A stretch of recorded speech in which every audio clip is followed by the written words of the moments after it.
Good evening, America. Happy Friday to all of you. Welcome to Just the News, No Noise. I'm your host, Amanda Head. My co-host and Just the News editor-in-chief, John Solomon.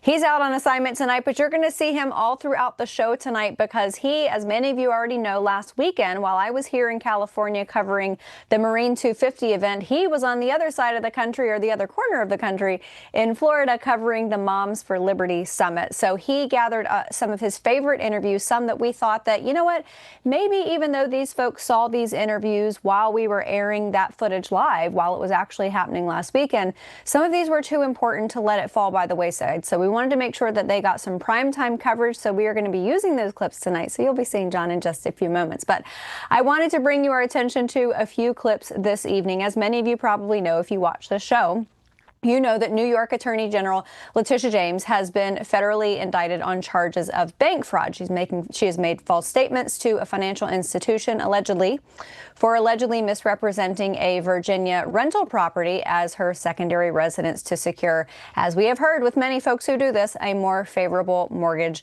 loan. So check this out. This is not about me. This is about all of us. And about a justice system which has been weaponized. A justice system which has been used as a tool of revenge. This justice system which has been used as a tool of revenge. And a weapon against those individuals who simply did their job and who stood up for the rule of law. A tool of revenge, you say, a weaponized justice system, you say. Funny you say that, Ms. James, because you were saying that not that long ago with respect to now President Trump. Check this out. And right now, what we need is someone who understands that you should not be afraid, not be fearful of Donald Trump. We should take him down. We should sue him all the way to bankruptcy. We should investigate his business interests. We should investigate his business holdings. We should investigate whether or not why he was once in debt and now in a position to purchase all of this property. We can do that because I've been trained to do that, and I will do that at the same time knowing the Office of Attorney General and its powers and its responsibilities and its duties. She also might have possibly been trained to lie on mortgage applications, but the courts will decide on that. All right, let's move on to the government shutdown as it is enduring. It is carrying on. And you guys saw, if you watched the show a few days ago, we aired a clip of Democrat whip Katherine Clark. Now, she did an interview with Fox News, and she said that, you know, among this government shutdown, that while it is causing suffering for America's families, it's one of the few leverage times they have. So essentially using the suffering of the American people as leverage. Well, Democrat Rep. Raja Krishnamurthy, who represents a district in Illinois, he tried to defend what she said. Here it is. Do you wish Katherine Clark would have said it differently rather than talking about it being a leverage point? Look, I think that Katherine was basically expressing in her own words the notion that our leverage right now are our votes.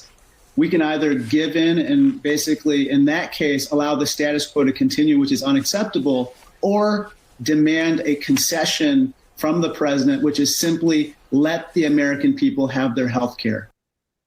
So Congressman Krishnamurthy is there, obviously defending her. Well, Democrat Minority Leader Hakeem Jeffries, it seems that he might, as their party's leader on the House side of things, he might recognize that she quite literally stepped in it when she said that. So Hakeem Jeffries, he doesn't seem like he's really out there defending what she said. And take this clip, for example. Republicans say this is an admission that Democrats are using the American people as political leverage during this shutdown. You want to respond? Donald Trump is the president. Republicans control the House and the Senate. They've made the decision to shut down the government. That's what you call a diversion. All right. So for our final clip, when it comes to the government shutdown, Democrat Rep. Emilia Sykes admits that her constituents, they will suffer under this government shutdown. No surprise there. Here it is. We know that people are going to suffer if we don't open the government. And we only have just under a week to make sure that this does not happen. And I'm just going to make it as plain as possible. People will go hungry. while SNAP benefits are very helpful, most people are only getting about $6 a day, but that $6 a day is really impactful for families who need it. And again, I'm talking about our seniors, children. Children are a very large portion of beneficiaries of SNAP, as well as our veterans who are going to suffer. I'm just going to put it out there. $6 a day seems mighty low considering these hysterical videos that we are seeing across social media from those who claim that they need their EBT benefits, they need their SNAP benefits, and yet they are raking in literally thousands of dollars every month in benefits. Wouldn't you all like to have a couple $1,000s worth of groceries from the government? I think we all would, but then again, we all work for a living. So, all right, let's move on to the East Wing hysteria because, boy, it has exploded. Talk about making a crisis out of nothing. Now, I am intimately knowledgeable with what is happening with this because I just wrote an article over on justthenews.com that you can go check out, and it has a nice little concise history of all of the alterations that have been made to the White House. And the reality is practically every other first world country on the globe has a facility like this on the grounds of their nation's leaders' residence. The UK has their grand ballroom. The French president has a large formal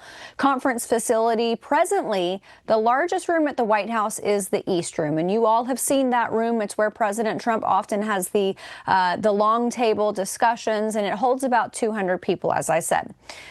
This facility will hold about 999 because you know what happens when you have more than 200 people who come to the White House and they have to sit and dine or gather or do practically anything? We have to throw up tents.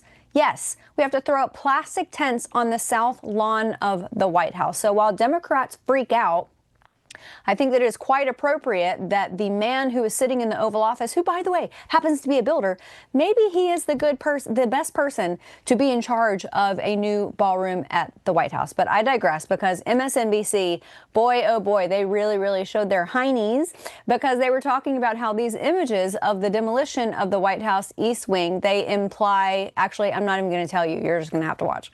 Okay, people might not like this, but if they'd taken some time and here's a commission to approve it or whatever, gotten people used to it, they'd go, oh, okay. But just to suddenly come without seeing what's coming or get anybody's consensus or approval and boom, comes in. And the images, what do the images look like? Maybe a natural disaster or more commonly these days, war or terrorism. I told you it was hysteria, didn't I? All right, everybody. So as I said at the top of the show, we want to get you out to some of the great interviews that John Solomon did with some of the influencers there at that Moms for Liberty event last week in Florida. And who better to start than with one of our greatest influencers in the legal world, the president of the Southeastern Legal Foundation and a friend of the show, a frequent guest on this show, Kimberly Hermann. And if you can believe it, she had even more news on that infamous Steele dossier. Yes, that's right. You have not heard the end of it. Take a look. Joining me now, my good friend, Kimberly Hermann. Kimberly, good to be with you. Great to be with you here live. I have heard, of all the stories I've written in the last 6 weeks, I've heard more about this complaint that you filed. This is a FOIA that we worked on together back in 2019, trying to get the Steele dossier and everything around it. Tell us where we are and why you filed the complaint. Yeah, absolutely. I mean, John, like you mentioned, we have been fighting since 2019 to get these documents, and the documents are all the communications between the CIA, the DNI, and the FBI, like you know, about the Steele dossier. And for years, we're just sick of being stonewalled. They told the court nothing exists. They told us nothing exists, and we know that it does. So now we're asking the Office of Special Counsel to launch an investigation and hold these people accountable. I remember the day back in the summer when Tulsi Gabbard released the photos, and all of a sudden they're talking about the FOIA release, and it's obvious there's a lot of documents they're talking about that you and I never got.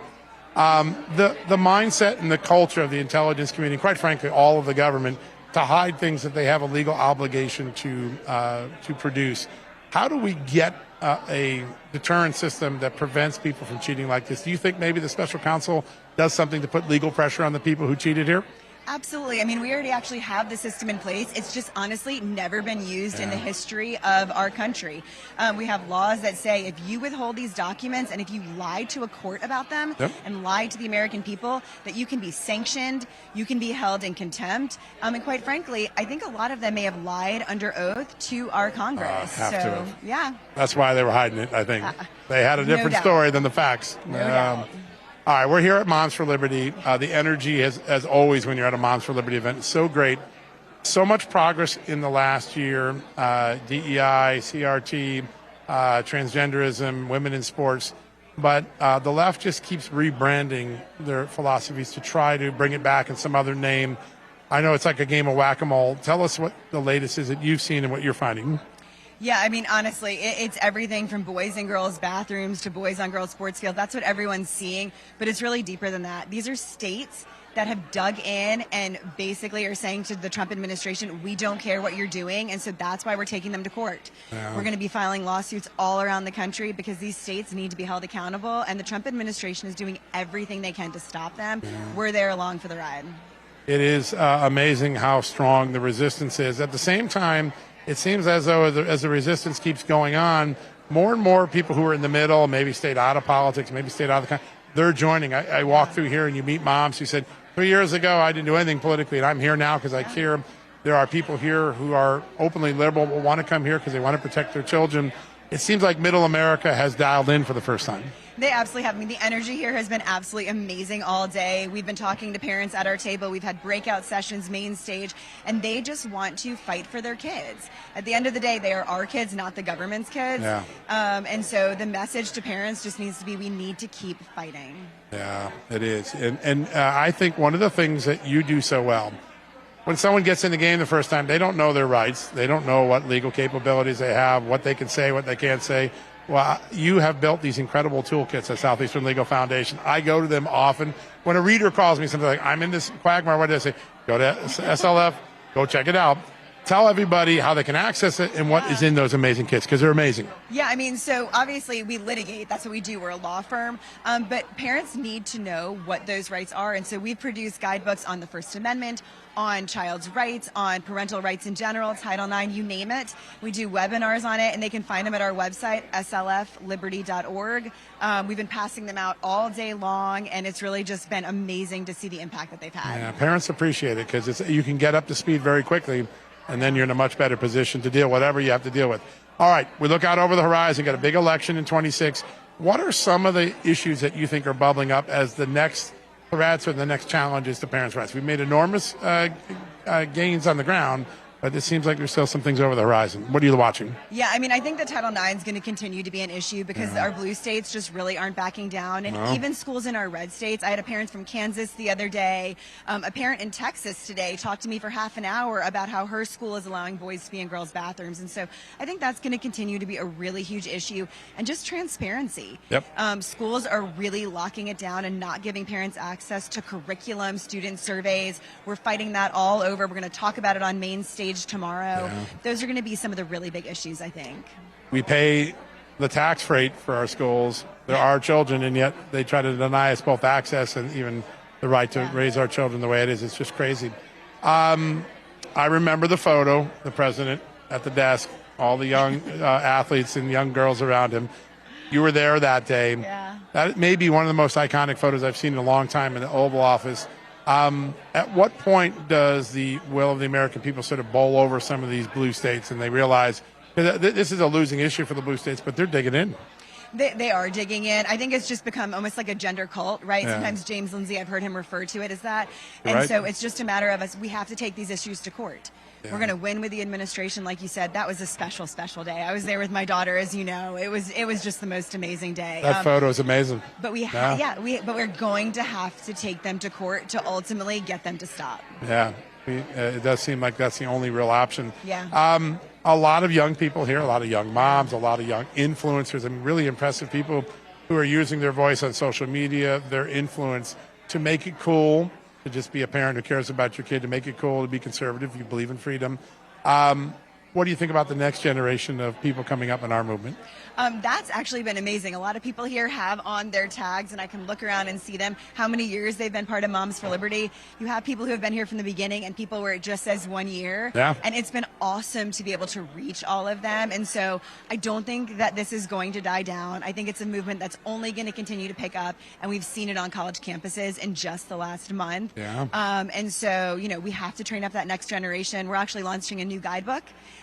next month. I don't even know if I've had a chance to tell you about it, No. but we're really excited. And What's this? It's going to be called The Truth About Free Speech, Training the Next Generation, where we reach all the way down into K through 12 to tell students about their rights on a one-to-one kind of level. Amazing. Yeah, again, all the resources. You have a big birthday coming up for your organization next year, right? We do. We're Tell turning us. 50 years It's next not year. possible you're 50 years old. Well, I So am you're not, 50 but years Southeastern old. Legal Foundation. Yeah, let me Maybe- clarify. I got in big trouble now. Look, yeah. Maybe in a few years. But yes, 49 years ago, Ed Meese, before he was Attorney General, founded our organization. We're going to be in D.C. celebrating. So America's 250th, our 50th. And honestly, it's just an honor to get to do what we do every day here at SLF and represent Americans in when they sue the government. It's been an honor to have you help us fight for truth every day. You do such great work.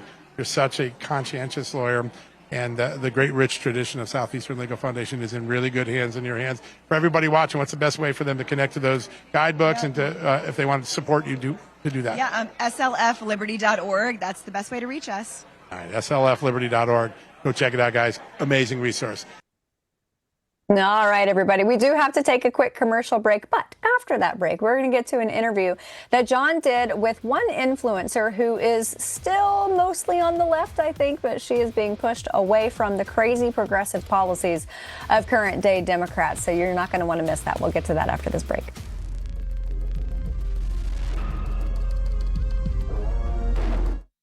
Hey, America, let me bring you up to speed on a quiet but urgent issue. CBDCs, or central bank digital currencies, are being developed by 134 countries. These digital dollars will give governments the ability to track every transaction and limit how you use your own money. This includes setting expiration dates on your savings or locking your account without notice.